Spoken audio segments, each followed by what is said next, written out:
یہ بات انہیں یوں بھی معلوم ہے کہ ہم ان کے گھیرے میں ہیں۔ انہیں کیا پتا کہ آپ کے پاس ایمونیشن کا کتنا ذخیرہ ہے، اور یاد رکھنا کسی کی کمزوری معلوم ہو جانے کے بعد ہی حکمت عملی کام میں لائی جاتی ہے۔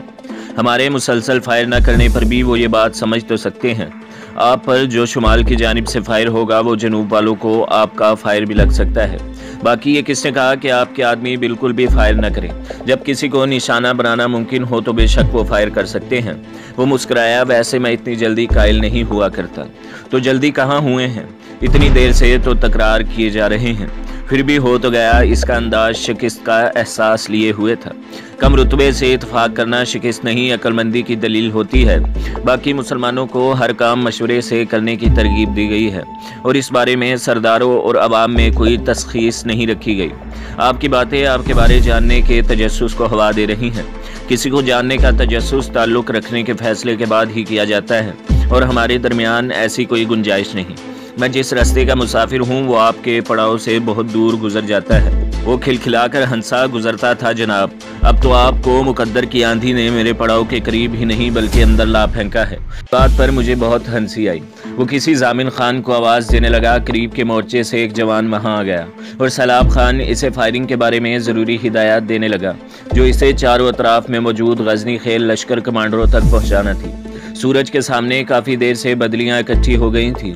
دھوپ کے غائب ہونے سے خوشگوار حدت کا خاتمہ ہو گیا تھا، جبکہ دھیمی دھیمی ہوا بھی سردی میں اضافے کا باعث بن رہی تھی۔ مسلسل بیٹھنے کی وجہ سے گرم کوٹ نے سردی کے مقابلے میں ناکامی کا اعتراف کیا، اور مجھے گرم چادر نکال کر لپیٹنا پڑی۔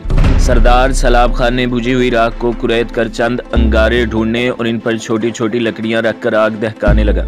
اپنی پھونکوں سے راکھ اڑانے کے ساتھ ساتھ اس نے انگاروں کی آنچ کو خشک لکڑیوں میں منتقل کر دیا تھا۔ ہلکا سا دھواں اٹھا اور آگ نمودار ہو گئی۔ سلاب خان ان لکڑیوں کو مزید لکڑیوں سے ڈھانپنے لگا۔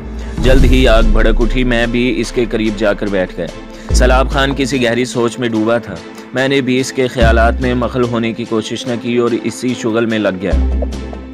ایسی لڑائی سے ایک بار پہلے بھی میرا پالا پڑ چکا تھا، لیکن اس وقت پلوشا میرے ساتھ تھی اور ہم اتنے برے حالات کا شکار بھی نہیں ہوئے تھے۔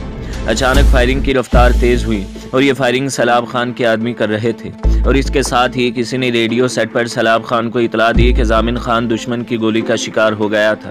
سلاب خان کے آدمیوں کی تیز فائرنگ کے جواب میں دشمن کی طرف سے گولیوں کی بچھاڑ آنے لگی۔ جنوب مغرب کونے سے 12.7 mm کی گرج سنائی دے رہی تھی۔ آپ کے پاس 12.7 mm موجود نہیں ہے، میں نے خاموش بیٹھے سلاب خان کو متوجہ کیا۔ اس کی گولیاں ختم ہو گئی ہیں۔ اسی وقت ریڈیو سیٹ پر ایک اور بری اطلاع ملنے لگی۔ مغربی کونے میں 2 آدمیوں کو چھاتی میں 12.7 mm کی گولی لگی تھی، اور 12.7 mm کی چھاتی میں لگنے والی گولی سامنے سے گھس کر پشت سے نکل جاتی ہے۔ وہ تمام کو مورچوں کی آڑ میں رہنے کا حکم دینے لگا۔ مشرقی جانب سے بھی ایک دم تیز فائرنگ شروع ہو گئی تھی۔ ریڈیو سیٹ پر پاس ہوا کے اس جانب کچھ لوگ آگے بڑھنے کی کوشش کر رہے ہیں۔ فائرنگ کی پرشور آواز گھنٹہ بھر ہی دھیمی ہو پائی تھی، اور اس دوران 3-4 آدمی اور زخمی ہو گئے تھے۔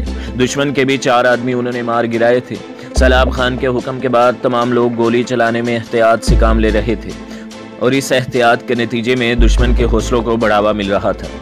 لیکن زیادہ گولیاں چلا کر غزنی خیل والوں نے جلد ہی بے بست و پا ہو جانا تھا، اس لیے بہتر یہی تھا کہ وہ اپنی دفاعی قوت کو زیادہ سے زیادہ سنبھال کر رکھتے، اور ساتھ ساتھ دشمن کا نقصان بھی کرتے رہتے، ورنہ زمینی حقائق کے مطابق تو وہ جنگ ہار چکے تھے کہ چند دن کے گھراؤ کے بعد انہوں نے بھوک سے گھبرا کر ہی ہتھیار ڈال دینے تھے۔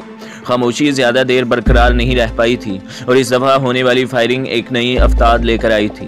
پانی کا چشمہ جنوب کی سمت میں اس پہاڑی کے تقریباً نصف بلندی سے بھی تھوڑا نیچے نالے کی طرف تھا۔ وہاں پر غزنی خیل والوں نے اپنا ایک مورچہ بنایا ہوا تھا، جس کی حفاظت کے لیے 4 افراد بھی موجود تھے۔ شلوبر والوں کو کسی طرح چشمے کی اس جگہ کا اندازہ ہو گیا تھا۔ انہوں نے 12.7 mm کو جنوب مغربی کونے سے اٹھا کر جنوب کی سمت میں پانی کے چشمے پر لا کر رکھ دیا تھا۔ اس طاقتور گن کی اتنے قریب سے مسلسل فائر نے مورچے کے عارضی رکھے ہوئے پتھروں کو بکھیر دیا تھا۔ 2 آدمی ہی جان بچا کر واپس لوٹ پائے تھے۔ کھانے کے ساتھ پانی کی سہولت بھی چھن گئی تھی۔ اکا دکا آدمیوں کے پاس پلاسٹک کی بھری بوتلیں پانی کی موجود تھیں، مگر وہ چند گھنٹوں سے زیادہ کام نہیں دے سکتی تھی۔ خود میرے پاس 1.5 بوتل پانی موجود تھا، مگر یہ 1.5 بوتل بھی جانے کب تک ساتھ دے پاتی۔ شام تک فائرنگ کا سلسلہ وقفے سے شروع رہا۔ غزنی کھیل کے 8 آدمی زندگی کی جنگ ہار گئے تھے، جبکہ 6 زخمی تھے اور ان زخمیوں میں 2 کی حالت تشویشناک تھی۔ سلاب خان کو لگا رات کو دشمن کی طرف سے حملے کا خطرہ زیادہ ہے، اس لیے سر شام ہی اس نے اپنے کمانڈروں کو اکٹھا کر لیا تھا۔ گزشتہ رات اپنے حوصلوں سے دشمن کو ناکو چنے چبوانے والے کمانڈر اس وقت کافی پریشان اور بجھے بجھے سے تھے۔ 24 گھنٹے سے انہیں کھانا بھی نہیں ملا تھا۔ کمانڈروں کی شکلیں دیکھ کر باقی جوانوں کی حالت کا اندازہ لگانا دشوار نہیں تھا۔ ساری صورتحال ان کے سامنے تھی۔ سلاب خان نے حالات پر روشنی ڈالے بغیر بس اتنا پوچھا تھا کہ آج حملے کا خطرہ زیادہ ہے، ایسی صورتحال میں کیا کرنا چاہیے، اور اس کا جواب اسے ایک طویل خاموشی کی صورت میں ملا تھا۔ چند لمحے انتظار کے بعد اس نے گہرا سانس لیا اور میری طرف رخ کرتا ہوا بولا، سلیم شاہ، آپ اس معاملے میں ہماری رہنمائی کر سکتے ہیں۔ میرے پاس جو شناختی کارڈ موجود تھا اس پر میرا نام سلیم شاہ درج تھا اور عموماً مجھے یہی نام بتانا پڑتا۔ گلگارے وغیرہ کو البتہ میں نے اپنا اصل نام بتایا تھا۔ ایک لمحہ سوچ کر میں نے مناسب الفاظ کو ذہن میں ترتیب دیا اور پھر گلا کھنکھار کر گفتگو کی ابتدا کی۔ محترم سردار، آپ بالکل ہم لوگ جس صورتحال میں پھنسے ہیں بظاہر اس سے نکلنے کا کوئی رستہ نظر نہیں آ رہا، لیکن اگر صحیح حکمت عملی اپنائی جائے تو ناممکن کو ممکن میں ڈھالنا مشکل نہیں ہوتا۔ میں نے ایک لہجہ خاموش ہو کر ان کے چہروں پر سرسری نظر دوڑائی، جو آگ کے لپٹوں میں عجیب قسم کی تشویش، پریشانی اور بیزاری سے بھرے نظر آ رہے تھے۔ انہوں نے میری بات کسی فضول فلسفے سے بڑھ کر اہم نہیں لگی تھی، لیکن اپنی بات پوری کیے بغیر میں چپ نہیں ہو سکتا تھا۔ علاؤ پر اپنی نظریں گاڑ کر میں نے بات آگے بڑھائی۔ سب سے پہلے تو یہ سمجھ لیں کہ دشمن آج کسی بھی صورت حملہ نہیں کرے گا، بلکہ اس وقت تک حملہ نہیں کرے گا جب تک اسے یقین نہیں ہو جاتا کہ آپ لوگ مزاحمت کے قابل نہیں رہے۔ ان کی جگہ اگر آپ ہوتے تو یقیناً یہی کرتے، کیونکہ خواہ اپنے آدمیوں کی قیمتی جانیں گنوانے کی بجائے وہ 1-2 دن صبر کرنا پسند کریں گے۔ اب یہ طے کرنے کے بعد کہ دشمن فی الحال حملہ نہیں کرے گا، ہم اپنی کمزوریوں پر نظر دوڑاتے ہیں۔ ہمارے پاس کھانے کے لیے روٹی اور پینے کے لیے پانی موجود نہیں ہے، جلانے کے لیے لکڑیاں بھی شاید کل تک ختم ہو جائیں، تب بھوک پیاس کے ساتھ سردی کا عذاب جھیلنا بھی ہمارا نصیب ہو جائے گا۔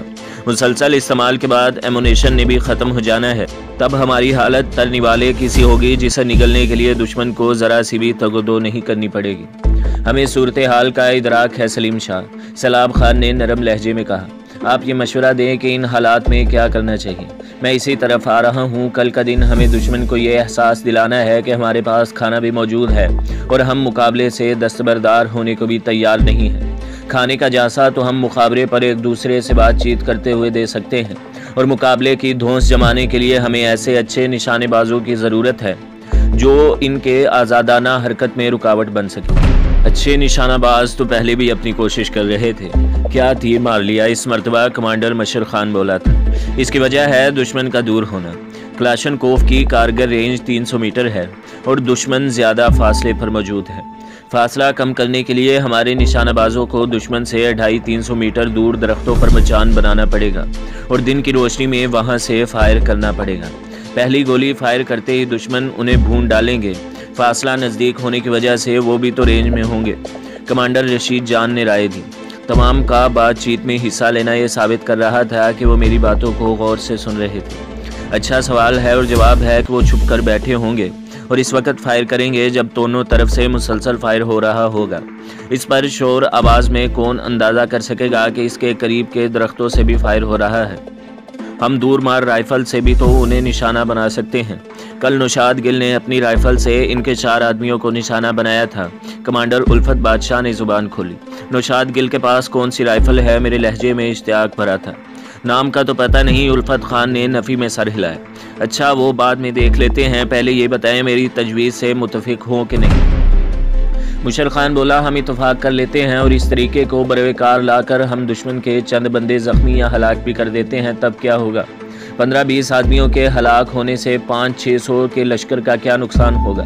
شاید میں بتا چکا ہوں کہ ہمارا مقصد انہیں یہ یقین دلانا ہے کہ ہم لڑائی سے پیچھے ہٹنے والے نہیں ہیں۔ چلو یقین دلا دیا کہ ہم لڑائی سے بھی پیچھے نہیں ہٹ رہے اور ہمارے پاس خوراک بھی موجود ہے، اس کے بعد کیا ہوگا؟ ہم کتنا عرصہ بھوکا پیاسا رہ کر انہیں اپنے پیٹ کے بھرے ہونے کا یقین دلانا پڑے گا؟ مشر خان اس انداز سے بولا تھا گویا قبیلے کا سردار میں ہی ہوں، لیکن میں ان کی باتوں کا برا منائے بغیر بولا، بس کل کا دن آنے والی رات کو ہم ان پر حملہ کر دیں گے۔